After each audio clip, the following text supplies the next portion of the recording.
Apa kita nak beli hari ni? Apa kita nak makan berbuka? Walaupun baru pukul 9 pagi. Walaupun pukul 9 pagi. Tapi perancangan tu terlalu ke hadapan. Tapi di sebalik persoalan tersebut, kita ingin rungkai lebih dalam lagi bagaimana dikaitkan dengan ibadah puasa dan bagaimana sebenarnya pihak peniaga, ada segelintir pihak peniaga yang tidak bertanggungjawab yang mengambil kesempatan menjual barangan yang tidak setara dengan mutu dan harga yang diinginkan. Untuk bercakap lebih lanjut tentang tajuk kita Karipap Inti Angin, dia membawa satu metafora yang lebih luas sebenarnya. Bersama dengan kita Tuan Haji Fazli Yusof. Assalamualaikum, Ustaz. Pagi Tuan. Apa khabar? Selamat pagi. Selamat berpuasa juga. Okey, belum beli baju raya ke pagi tengok dulu. Tapi daripada baju raya tu, kita cerita dulu tentang apa yang berlaku sepanjang bulan Ramadan ni. Yalah, mungkin ramai yang teruja untuk melihat bulan Ramadan ini kita boleh berpuasa seperti sedia kala, ya, boleh keluar ke bazar, boleh ke buffet Ramadan, boleh pergi berbuka bersama keluarga dan sebagainya. Cumanya ada isu-isu yang dibangkitkan berkenaan tentang kualiti makanan ataupun apa yang dijangkakan daripada makanan itu tidak sepertinya. Sebabkan itulah timbulnya isu Karipap Inti Angin. Apa komen daripada tuan? Ya, ini persoalan hangat lah. Bila puan puasa lagi hangat lah. Orang dah beratur panjang sekali dapat angin kan. Lagi angin lah. Islam sangat melaranglah peniaga melakukan penipuan ataupun kalau tak menipu pun memberikan info yang salah kepada nilai kepada barang yang kita jual, ataupun misrepresentation dalam bisnes. Kita menyatakan nilai yang salah. Contohnya kita kata susu segar asli pure kan, tulen. Sekali kita tambah ada satu jug air kosong kita tambah kan. Itu haram hukumnya. Rezekinya bahkan dalam Al-Quran mencela wailul lil mutaffifin, ya, neraka wail ataupun celakalah mereka yang menipu dalam timbangan. Dan dalam surah Ar-Rahman kita biasa dengar auzubillahi minasyaitonir rajim wa aqimul wazna bil qisti wa la tukhsirul mizan. Hendaklah kamu berlaku adil dan janganlah menipu dalam timbangan. Menipu dalam timbangan maksudnya transaction itu ataupun urus niaga itu pertukaran nilainya salah. Kan patutnya RM5 nilai diberikan seperti yang dipersetujui adalah RM5. Dia panggil free consent ataupun ar-ridha dalam transaction, dalam muamalah. Tetapi saya bagi RM5, dah setuju satu nilai tapi nilai yang berbeza. Dah setuju harga karipap 50 sen ataupun RM1 dengan inti kentang ataupun sarding, tapi bagi inti angin. Tak ada kat depan tu inti angin. Tak, kalau dah bagi tahu tak apa kan. Karipap inti angin, saya setuju dengan inti angin. Silakan kan. Tak ada masalah kan. Tapi ini memberikan maklumat yang salah, maka hukumnya adalah haramlah. Jadi kita kadang-kadang sebab apa kita tengok peniaga kadang-kadang berniaga dengan mindset yang salah. Ada musuh bisnes ada dipanggil 3T. 3T ni pertama ialah tangkap muat, main tibai je. Bisnes tak buat betul-betul. Main cincai ya. Bukan cincau itu tak apa. Kan bisnes yang cincai, asalkan dapat duit. Ini salah. Ini mindset yang sangat salah. Yang kedua, T adalah tamak. Ya, ini biasa berkaitlah. Kalau orang main tibai, main tangkap muat ni, dia akan tamak. Dia nak duit lebih. Dia tak fikir berkenaan nilai ataupun apa benefit, manfaat yang diberikan kepada pelanggan. Dia tak kisah. Yang penting dia dapat duit. Dan dia menjurus kepada T yang ketiga, iaitu tipu. So 3 serangkai ni, biasanya bila dah nak tamak, nak duit banyak, dia tipu. Dia tak kisah sama ada dia menggembirakan pelanggan ataupun tidak. Tipu yang paling dahsyat. Dahsyat, ya. Kalau kita saksikan visual dibawakan di skrin TV, banyak sebenarnya aduan-aduan dan jelas sekarang Tuan Haji, media sosial ni sama ada membantu menaikkan ataupun menghancurkan suatu perniagaan. Sejauh mana Tuan lihat begitu cepatnya muat naik ke media sosial ini diharapkan memberikan win-win ataupun kemenangan kepada dua. Peniaga lebih peka dan pengguna juga lebih terlindung kemudian hari. Ya, apabila maklumat boleh disampaikan dengan lebih pantas dan ramai orang memiliki medium untuk menyampaikan maklumat dengan lebih luas, maka penipuan tu makin sukarlah untuk berlaku ataupun diteruskan. Ini satu kelebihan yang sepatutnya mematangkan pengguna dan memberikan satu sempadan kepada para peniaga lah Tak guna tipu orang ni. Sebenarnya dalam bisnes, jangan fikir tipu banyak untung. Tak, itu sangat salah. Banyak kajian menunjukkan bahawa usahawan yang berjaya adalah orang-orang yang jujur dan juga orang yang suka melakukan kebaikan kepada pelanggan. Saya tanya soalan lah. Kalau kita tahu dah restoran tu main tipu kan, dia kata apa susu segar sekali letak krema. Dia kata susu pisang tapi ekstrak pisang. Ekstrak pisang je kan. Apa Korea je kan. Jadi kalau kita dah tahu dia tipu, takkan kita nak pergi lagi. Jadi kita tak nak pergi. Zaleha pun tak nak pergi, Ismail pun tak nak pergi, siapa nak pergi? Yang pergi yang tertipu, tipah tertipu kan. Tapi adakah tipah pergi untuk kali kedua? Tidak. Maksudnya kita kena tahu bahawa bisnes antara key factor kejayaan, antara kunci kejayaan adalah pelanggan yang datang berulang kali konsisten. Dan juga dia bercerita kepada orang. Kalau anda bisnes dapat dua benda ni, memang masyhur orang kata. Dan dia takkan berlaku kepada orang tamak, tangkap muat dan juga tipu. Jadi kita kena faham bisnes mesti jujur, mesti buat baik, mesti nak buatkan pelanggan rasa gembira.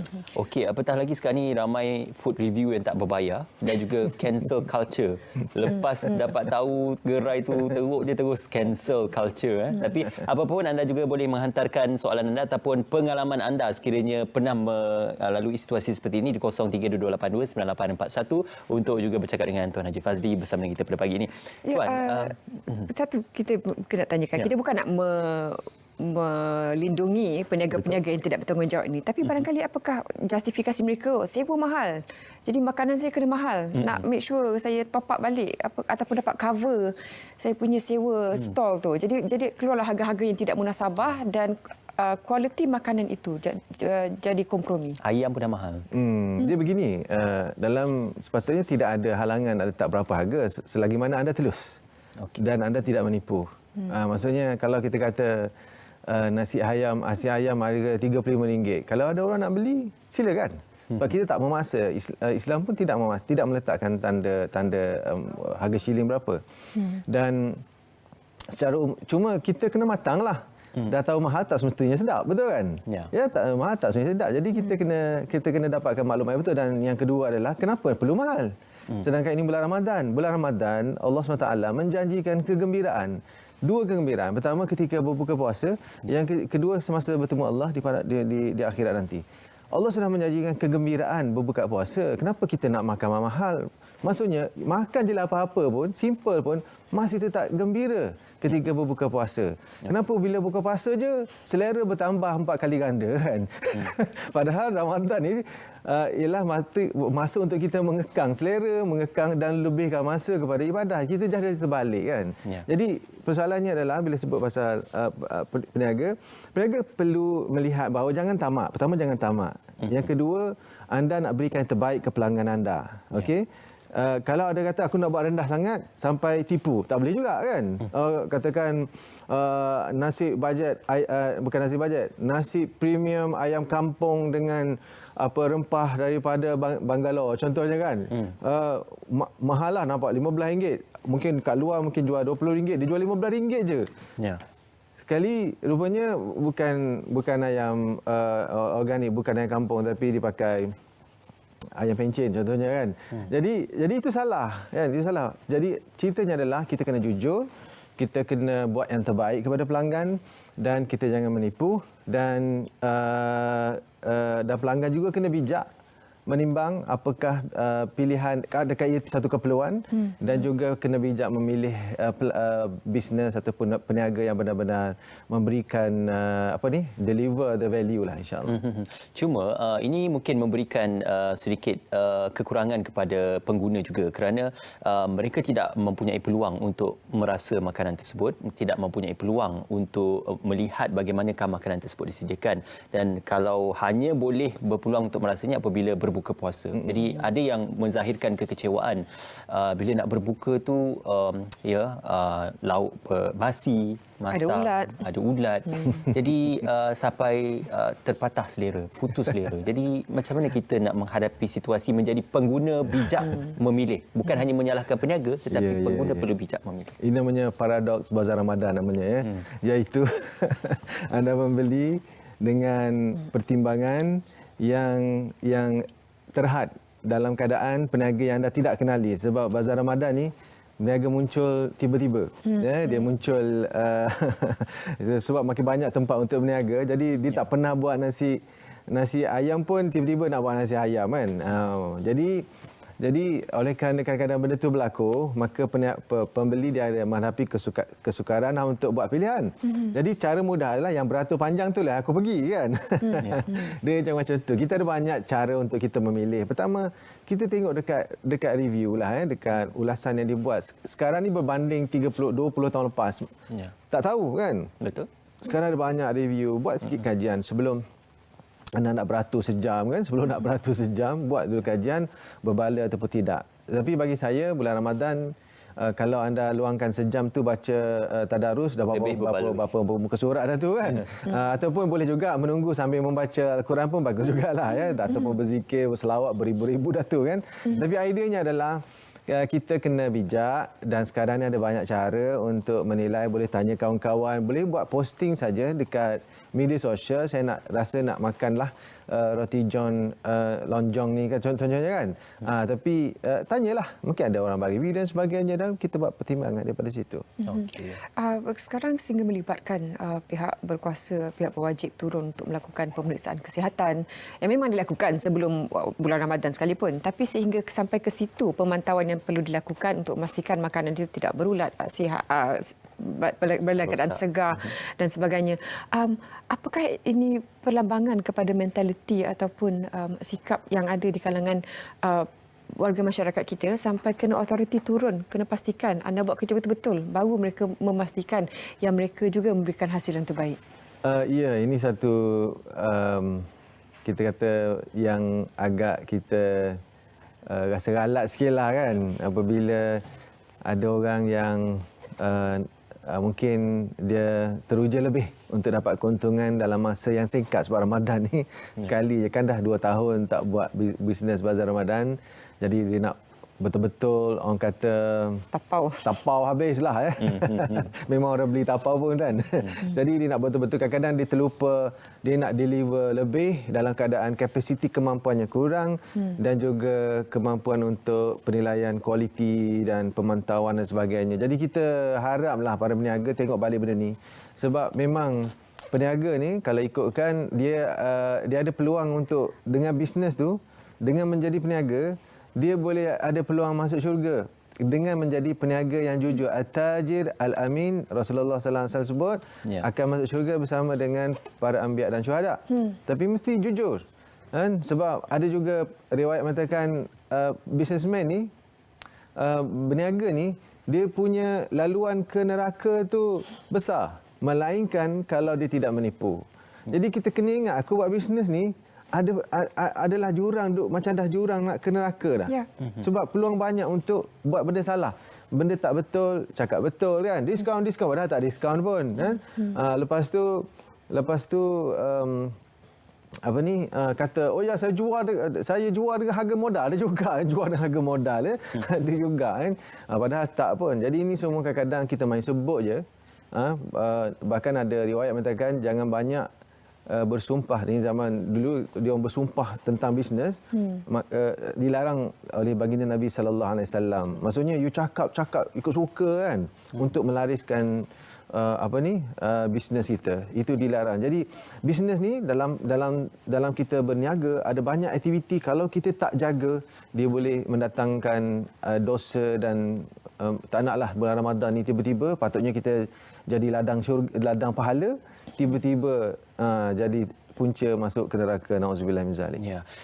Kalau dalam tempoh 2 tahun ini kita sedia maklum ramai peniaga mengeluh tidak boleh membuka bazar, tidak boleh berniaga disebabkan kekangan SOP, PKP dan sebagainya, dan pendapatan mereka terjejas sampai terpaksa memohon bantuan dan sebagainya. Tapi ada juga pihak yang berpandangan bahawasanya ini seolah-olah peniaga lepas geram apabila dibuka seluas-luasnya untuk SOP kelonggaran sosial dan ekonomi, bukan saja harga naik tetapi kualiti tidak sepadan dengan harga. Jadi ramai yang kecewa mengapa selepas apa yang dilalui 2 tahun ini tidak mengajar peniaga untuk menarik hati pengguna dengan sebaik-baiknya dan masih lagi menjerat diri mereka untuk menjahanamkan perniagaan mereka sendiri. Saya kira kita kena, kepada yang berbisnes ataupun yang bakal berbisnes lah, kita kena ada mindset bisnes yang betul. Dan mindset bisnes tu saya suka ringkaskan kepada akronim bisnes. B yang pertama kena bijak. Biasanya orang bijak, dan bijak ni I adalah integriti. Bijak dan integriti. Bila ada bijak dan integriti, dia tak menipu orang. Dan dia sentiasa ada idea untuk membuat keuntungan, untuk menstrategikan bisnes dia. So kena bijak dan integriti, dan S adalah strategi. Seorang bijak, integriti ada yang akan jumpa strategi yang betul. Ya. Jadi ada strategi yang berintegriti. Jangan risau. Yang penting kita kena bijak. Nak bijak, ada banyak cara lah. Tapi yang seterusnya adalah N. B-I-S-N. N adalah networking. Networking adalah kita kena ada hubungan yang baik dengan businessman dan juga pelanggan. Sebab loyal customer adalah permata dalam bisnes. Jadi kita kena networking dengan customer, engagement, dan juga networking dengan businessman yang lain. Dan E adalah extra mile. Extra mile itu apa? Extra mile itu kerja lebih. Bersedia untuk berusaha lebih. Sebab tu nama pun usahawan. Iaitu orang yang banyak berusaha. Kalau orang itu dermawan, banyak derma. Usahawan, banyak berusaha lah. Kan? Dan S adalah kita kena ada sistem. So bila kita ada sistem yang betul, maka bisnes kita tu kita boleh berlangsung ataupun long lasting, sustain dengan lebih baik. Jadi kalau kita ada mindset bisnes, insya-Allah kita tak kalut, tak terpasar lah, kan? Gitu. Ada perancangannya. Baik, terima kasih Tuan Haji kerana sudi meluangkan masa bersama kami pagi ini. Selamat berpuasa juga kepada Tuan Haji dan juga keluarga.